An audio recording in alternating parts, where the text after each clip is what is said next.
How are you guys? Welcome back to Wargaming China. You know what I do here. I use my 20mm soldiers and vehicles I've met as a wargamer to platform my understandings of the war of resistance against Japan in China from 1931 to 1945. Right, and what we're looking at today is the SMP, or the 75mm Model 1928 mountain gun produced by the French company Schneider. Now, the Model 1928 is, according to the French military, a simple upgrade of the M1919 75mm Schneider mountain gun. But there are fundamental differences in the breech, and the shield was changed. However, the performance of the gun seemed to have stayed pretty much the same. Now, when the M1919 came out, it was bought by many countries, including Brazil, Peru, Paraguay, and Greece. Greece liked the design so much that they got a license to produce and manufactured 192, issuing 16 M1919s to each infantry division, or to many of its infantry divisions. I don't think they quite managed to equip all their infantry divisions with this gun, but certainly the far majority. As I said, the French didn't really take any interest in this gun in the M1919 until it was upgraded to the M1928. At that time, it was sold to Poland and China. Now, it appears that some M1919s were in service in China, but who was using them? It's not written down, or I couldn't find out, but I suspect it was Longyun's Yunnan province. And indeed, as far as the M1928 and M1919 go, probably about 60 units, 60 guns were bought by China, and they served with the central government, the NRA, but some served, a small number served with the Guangxi Provincial Army, and the armed forces of the Guangxi clique, and a similar, perhaps up to 24 of these guns served with the Yunnan Provincial Army. And indeed, I have painted these to be in service with the Yunnan Provincial Army. And Longyun, the governor of Yunnan, received these guns between 1933 and 1936.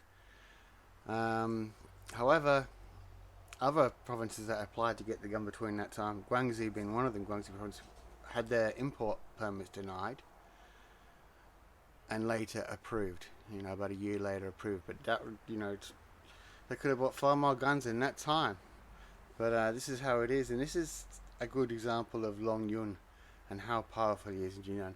Yunnan can get the import licenses because really Longyun would import the guns anywhere without the import license, because his province lies on the border of Vietnam, so no problems importing them directly.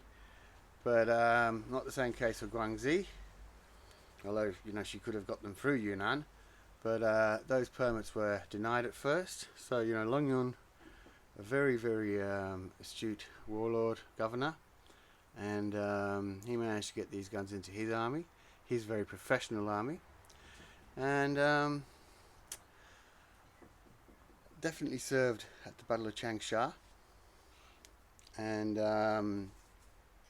served right throughout the war. Now, up until 1945. Now, I wanted to compare this gun to something. Now, sorry, I'll get back to Yunnan province quickly. So, a battery in the Yunnan province was 4 guns. So, for each infantry division, 4 of these per division. Four of these, and I believe 2 105s formed the artillery group of a Yunnan infantry division. An army of 2 divisions may have another 4 105 guns at their army level. Now, let's talk about a comparison. So this is the M1928. So let's look at a similar gun. So I thought the Geb 36, produced in 1936, so 8 years later.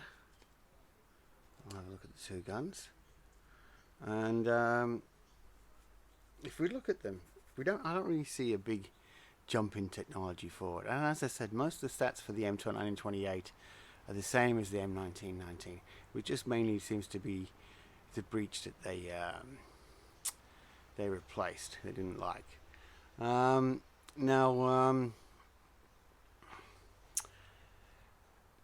this gun, the M1928, in action, weighed 660 kilos.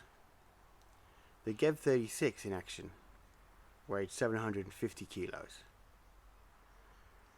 The elevation of the M1919 is -10 to +40 degrees, but the elevation of the Geb 36 is -2 degrees to +70 degrees. So it's got it all over the M1928 in that sense. Shell types: the SMP could only fire the 6.3 kilogram high explosive shell, whereas the Geb 36 could fire a high explosive shell at 5.3 kilos, or a hollow charged anti-tank round that weighed 5.3 kilos. Velocity 475 meters a second for the Geb, 400 meters a second for the M1928 for the SMP. Service life. Now, the Geb 36 was out of service by the end of World War II, but not so the SMP and the M1919. Still in service for ceremonial roles in Paraguay and Brazil. Now, so that's a hell of a lot long service life. Pack loads: the Schneider could be broken down into 7 mule loads, and the Geb 36 into 8 mule loads. They produced 1,200, nearly 1,200 Geb 36. I couldn't find the production numbers on the Schneider. So if we look at them both, the Schneider, in those 8 years, the Schneider design had lapsed, or perhaps the Geb 36 design is just very advanced. But